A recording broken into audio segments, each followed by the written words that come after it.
Hey everyone, welcome back to episode 2 of Revit Cabin, where in today's episode we are going to work on some interior walls. So what you're going to see is the patterns often repeat themselves no matter what the objects are. We're going to be choosing our tool, modifying our objects if needed. Sometimes we can just select and use them, but often we tweak the objects, make them exactly what it is we want them to be, and then we place them on our screen. So we're going to walk through that little process with the interior walls in this chunk or in this video. And if you happen to be following along with the tutorial as well, so you can kind of see some of this data on your screen or on your paper handout, we are on step 4 already in this episode. And I'll try to mention that where I am from time to time, but the heading or the topic of these videos will probably also help point you in the right direction each time. So without me rambling on even more than I usually do, let's go ahead and get started finally on these interior walls. So first thing we're going to do is get the wall tool.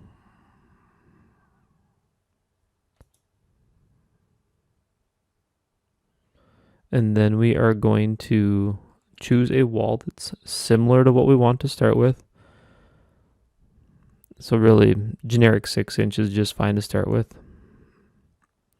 We're going to edit the type.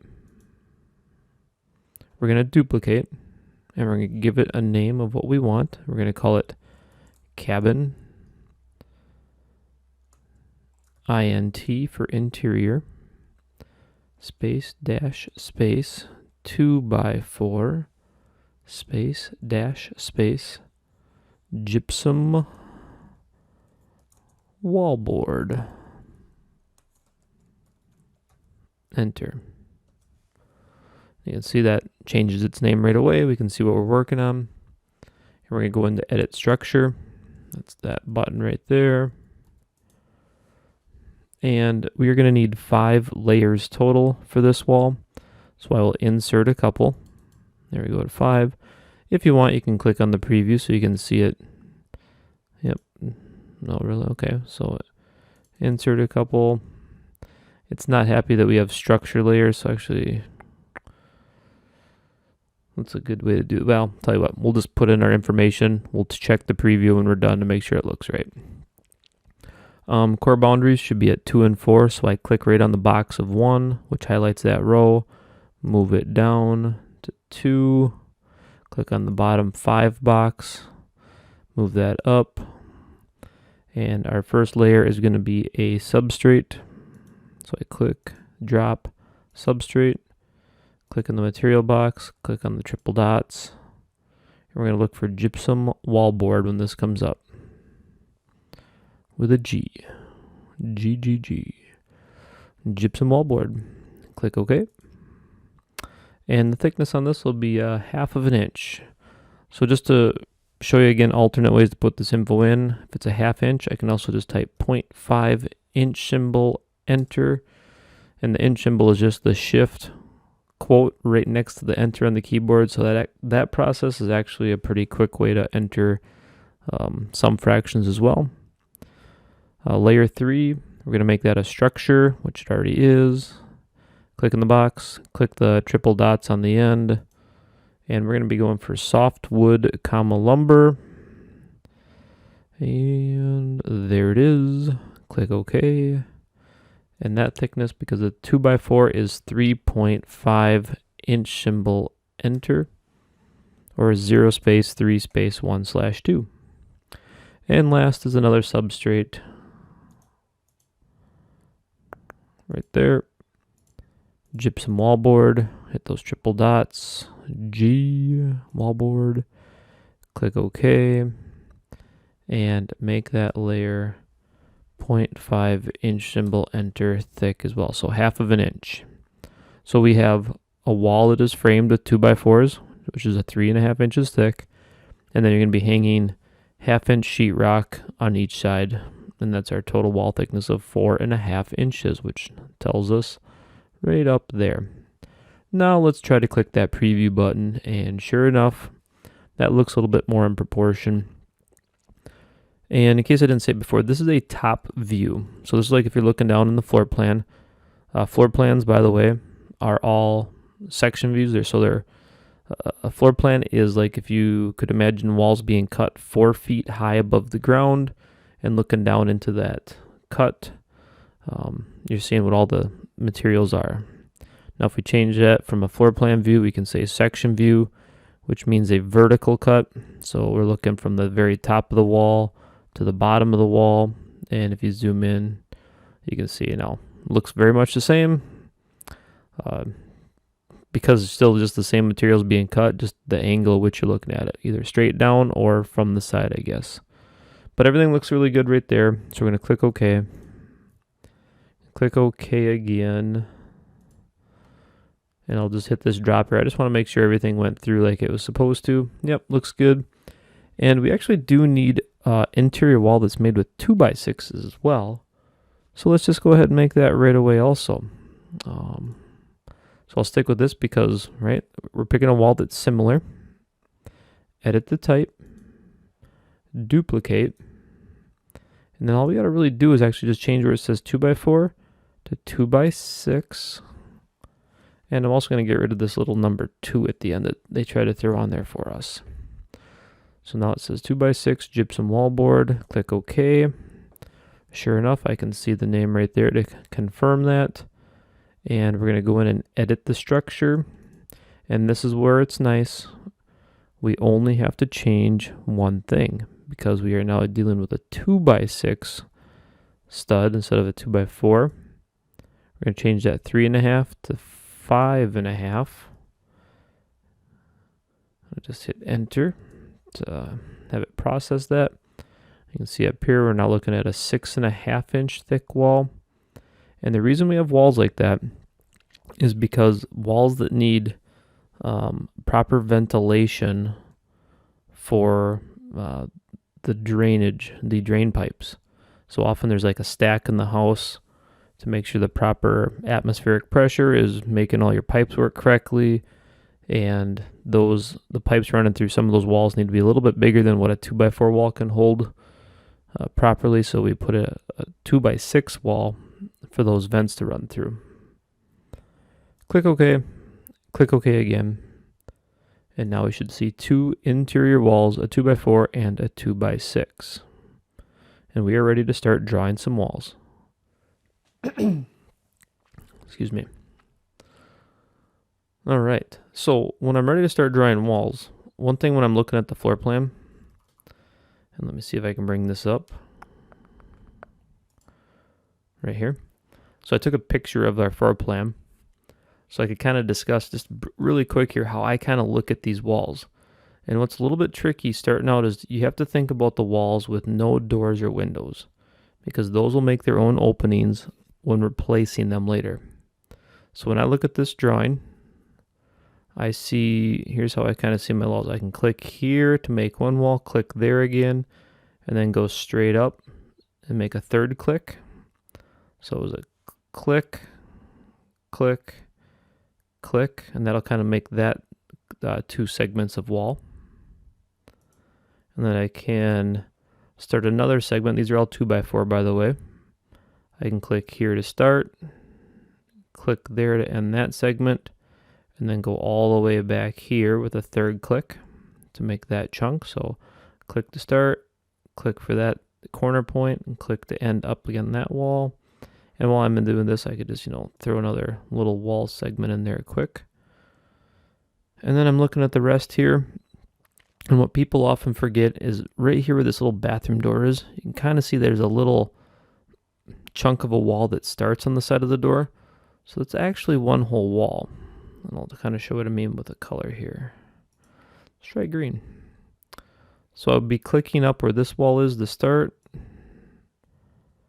Click there, click again, click here, and click back to complete the loop. So that was a click to start, click at the corner, click at the corner, click at the corner, and click to rejoin.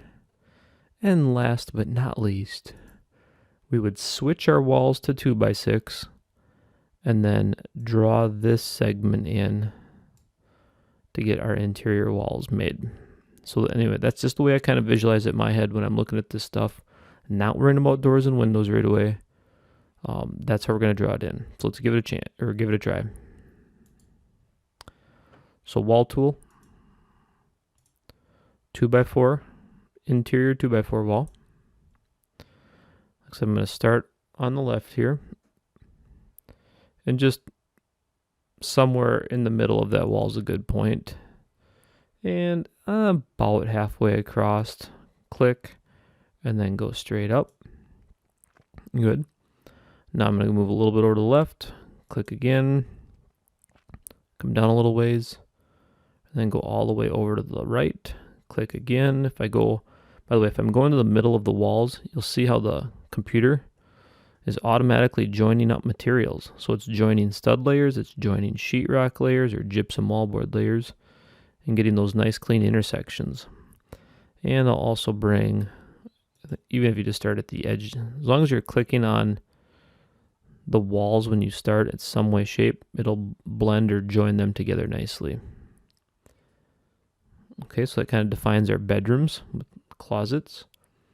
Now we're going to do that closet space kind of in the middle of the house, with also has that bathroom door in it. It's about in this area. Goes down a ways, comes around, back up, and back over. Hit escape to cancel the tool for the moment. And if at any time you make a wall, you think you're just way off where you're clicking, remember you can grab these walls yet and drag them around very easily. That's a really cool thing about the program when you're like just kind of working on design concepts. It gives you a lot of flexibility to kind of get your spaces right, and then you can start putting in dimensions to get them precise and get them into those final locations right where you want them. Last wall we got to draw is a 2x6. So I hit escape a couple times, or click off, or click in the blank spaces here to deselect. Wall tool, switch to a 2x6 wall, and just somewhere in this neighborhood, I click to start and go across and finish. Okay, and there are the interior walls. So what we're going to do then next is start using dimensions to push or pull these walls into exact location. So we're going to work on the bedrooms first. Let me go grab my dimension tool on the annotate tab. Aligned. And I'm going to work kind of left to right here. So we're going to use outside of the stud again. So face of core. And on our interior walls, this is different. We are going to choose the wall center line. Now we could try to switch this back to wall center line to make it really easy. But even if you leave it to face of core, if you just zoom in far enough, you can always pick the center line as a reference. Okay, so there's one segment. Here's kind of a neat trick. You can actually just keep going with your wall references, center line, and then go all the way to the right, and then wall face of core, just on the very outside of the stud. Click right there. Now I can move all my dimensions up and left click to place them, and escape to cancel my tool. If you want to place one dimension at a time, like this, face of core, center line, and place it, and then center to center, place it. That's fine. You totally can. I'm just trying to show you other ways of dimension as well. So I'm going to work my way across the drawing, and when I'm looking at my floor plan, this is kind of that second row of dimensions on the top. So I highlight this wall, one left click. That dimension becomes active, and I want that to be 10'8". So 10 space 8, enter. Click off, click back on, lock it, click off. Now I highlight this wall in the middle. And I want this dimension to be 2'4". 2 space 4, enter. Click off, click back on, lock it, click off. Click this wall. So you'll see there's A lot of selecting and deselecting when working with Revit. 2 foot 4 again. 2 space 4. Enter. Click off. Click back on. Lock it. Click off. And if everything went right, we have 12 foot 8 at the end. Perfect. And if I want, I'll go ahead and click on it, lock it, and click off also. If I want that 4 foot 8 dimension in, I could always slide this one up a little bit more. Throw a dimension in that just goes center, there it is, and center, and pull that up above a little bit. And technically, okay. A little glitch there because the 10/8 is supposed to be up on that row. The 2 4s are down a little bit lower. We can work on that down the road. I don't know if we can break a chain dimension. To be honest, that's not sure. And so if I so even myself, if I don't, I could either try to figure it all out or I know exactly what does work. I could just simply click on this and delete it. And it says, do you want to delete just the dimension, or do you want to also actually delete the rules of that dimension? So I'm going to say unconstrained, because I'm just going to do it in, again, really quick. Doesn't take me really long, so I will go right to the center, go up there, lock it, because they're already at the right size, so it doesn't take real long just to redo this quick. Center, outside of stud. There we go, lock it, and then I'll put these back in also, the 2 foot 4s, right there, lock, and lock. Okay, so what, 30 seconds to redo that quick, and it's the way I want. I could have fumbled around and tried to figure out how to break a chain, but I'll just stick with the simple way to make it work too. All right, so let's work on dimensions. In another place here, we have a dimension we got to put on this wall. So I go outside of stud up there. Zoom in if you need to. Don't be afraid to zoom in. Make sure you're getting where you need to. Outside of the stud. Wall center line. Place that out there. Escape. Highlight the wall I want to move. And then go back and change that to 1210. 12 feet, 10 inches. Enter. Click off, click on, and lock. And then click off to deselect. All right. This wall can be located now. So let's put a dimension outside a stud. Center line. Off to the side. Escape. Highlight that wall. 9 foot 4 it needs to be. 9 space 4. Enter. Good. And then we know from that 2x4 wall, middle of this wall, there it is, to middle of the 2x6 wall, that space is 5, 4.5. Click on that wall because I want this one to move. I've already located this one, so that's why I'm not highlighting that. Highlight this one right there, 5 space 4.5. Enter. 5, 4.5. Click off to deselect. Click back on to lock. Make sure, I didn't do this one either, so I thought. And lock that one too. Getting close. Now we should just have this little closet here left to finish up. And let's see here. Dimension, align tool. Let's start with just a simple horizontal. See, like even me, when you're struggling getting a location, just zoom in a little further. Makes it way, way easier. Pull down below, place. And let's see, what do we have here? It's 3 foot 2.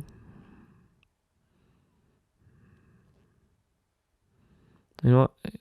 I forgot one dimension. What I'm struggling to do is like, which wall do I want to move?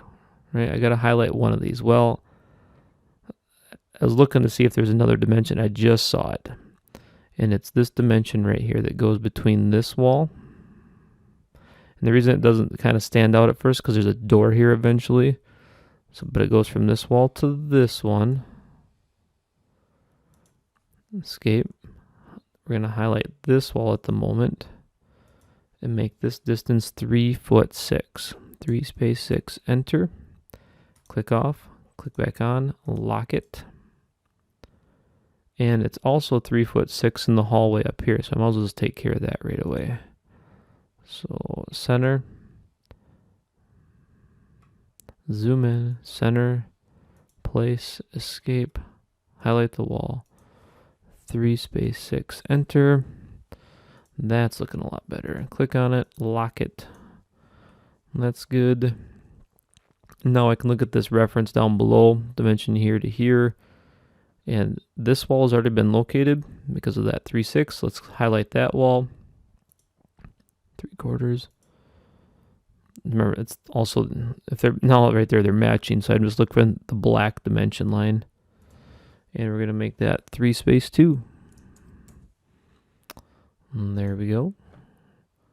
And we need one more dimension, I believe, that goes from that center line to this center line. Escape and this wall, because this one's already been located, so I'm not going to highlight it. 4 space 4. 4 foot 4. No. Try that again. 4 space 4. Enter. Way more gooder. Yes, I said that on purpose.